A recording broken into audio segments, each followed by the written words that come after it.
At the end of life, we remember not the big milestones, but the quiet moments that shaped our hearts.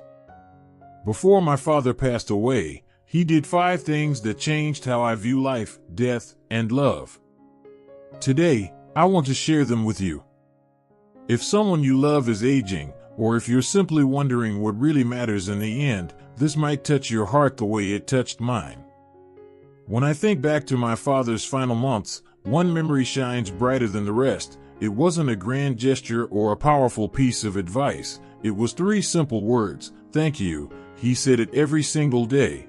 At first I thought it was just politeness, a habit, something people say without thinking, but the more time I spent with him, the more I realized it was his quiet way of holding on to life with grace. He thanked the nurse who brought him water, even though she did it every morning.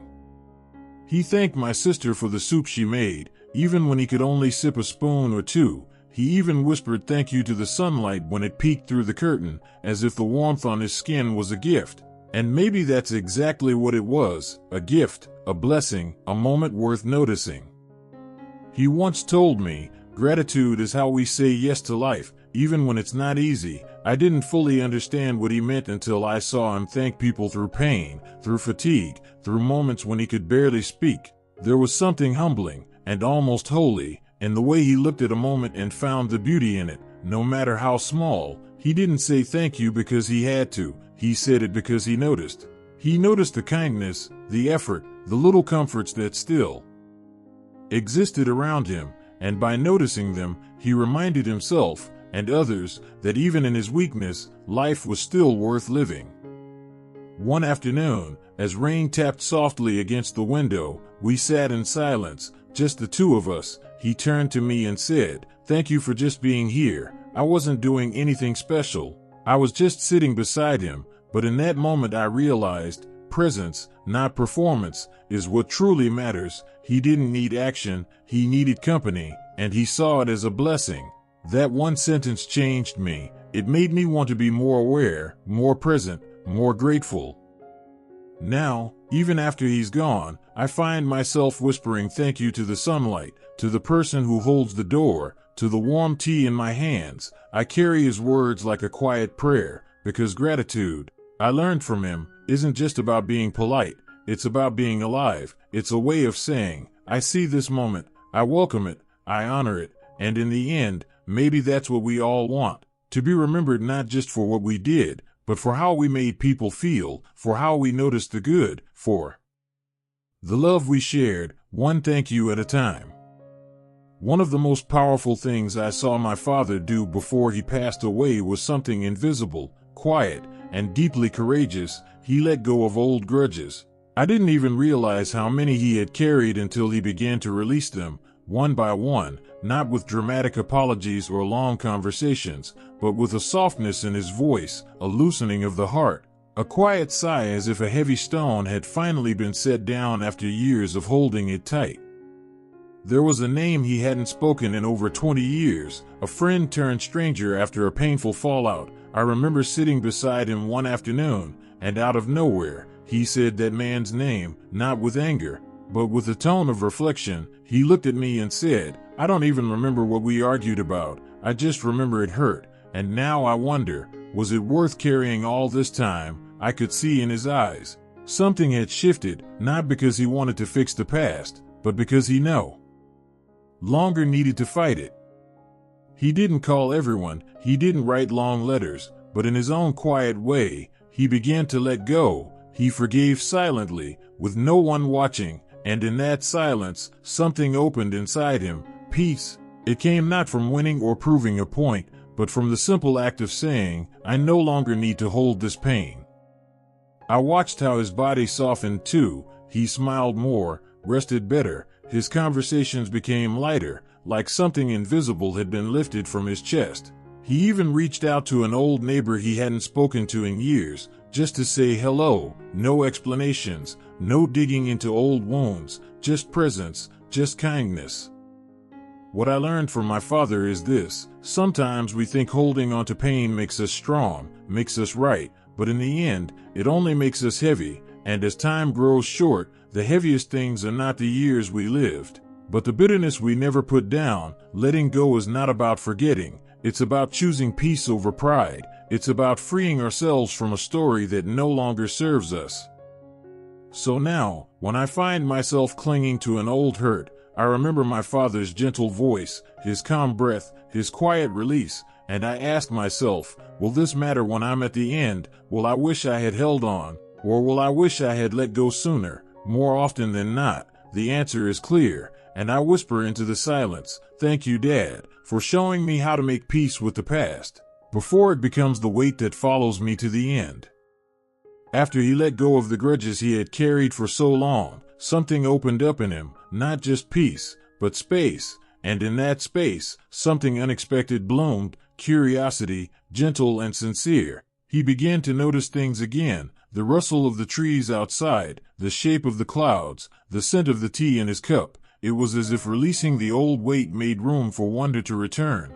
He didn't fill the silence with complaints or regrets. He filled it with questions, with quiet awe. One day, while we sat together, he asked me, do you think birds miss the sky when they're caged? It wasn't just a question about birds, it was a reflection of himself, and maybe all of us, in those final months. His world had grown smaller, the hospital bed, the slow walks down the hallway, the hours of stillness, but his mind kept stretching beyond the room. He stayed curious, not because he was escaping, but because he was embracing what was left with tenderness and interest. He asked me about space, about the bottom of the ocean, about how people fall in love again after losing someone. He asked about my dreams, even the small ones, and he listened, really listened, as if every word was a treasure. Even when his breath became shorter, his questions became longer, not to solve anything, but to stay connected, to stay awake to the miracle of being alive, even as life itself was preparing to close. He once said, when the world outside starts to shrink, you have two choices. You can curl inward, or you can keep looking up. He chose to look up, with soft eyes and a soft heart. Every little curiosity became a way to hold on and let go. At the same time, he found joy in learning, not to add more years to life, but to add more life to the years that were left. And that, I believe, was his quiet wisdom, that staying curious wasn't about gathering knowledge, it was about honoring the beauty of still being here, asking questions not for answers, but for connection, not to fix, but to feel. He showed me that even at the edge of life, we can still open, still wonder, still ask, still care, and in doing so, we don't just live longer, we live deeper. As the days passed and his body grew quieter, I noticed something even deeper begin to unfold in my father. After releasing the grudges and embracing curiosity, his heart opened in a way I had never seen before, not wide and loud, but quiet and clear. He began to ask for forgiveness, and offered it too, not with grand apologies or emotional speeches, but with sincerity, with pauses, with eyes that had seen enough of life to know what truly matters. One evening as I sat by his side, he held my hand a little longer than usual, then softly said, I wasn't always a good listener, was I? I smiled, unsure what to say, but before I could answer, he continued, I think I missed some of your hardest years because I was too busy trying to fix you, instead of just being there. I don't know if I can undo that, but I hope you know, I see it now, and I'm sorry.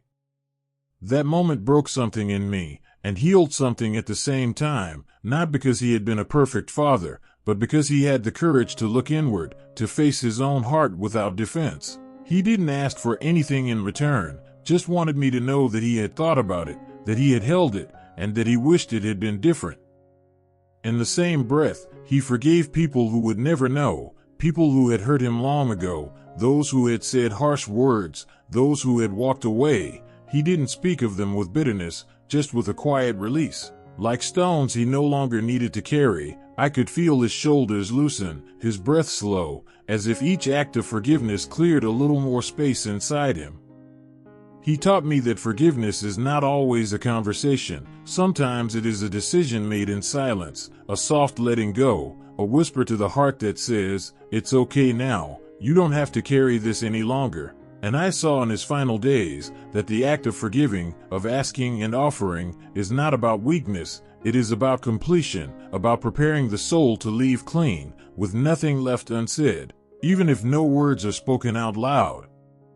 And maybe, just maybe, that is how peace begins, not with the world outside us changing, but with the heart within us softening, choosing love over pride, truth over comfort, and grace over the need to be right.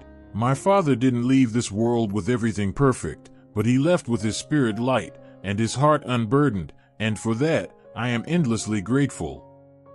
After he had let go of old grudges, after he had stayed curious, even near the end, and after he had asked for forgiveness and offered it too, there was a stillness in him that felt different. It wasn't just the stillness of a tired body, it was the stillness of someone who had made peace with the world, with himself, with life, and in that stillness, something remarkable happened. He began to teach us how to live, not just how to die.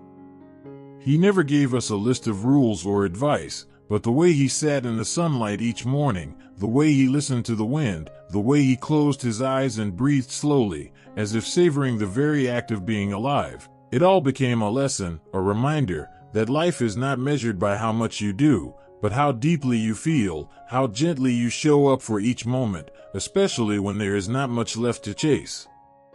He taught us to slow down, not because he had no choice, but because he had discovered the beauty in doing so. He once told me, "Don't wait until the end to realize that ordinary things were the real treasure." Warm tea, a kind touch, the sound of someone laughing down the hall, these were the moments he held on to, not with desperation, but with quiet gratitude, like someone flipping through a beloved old book one last time.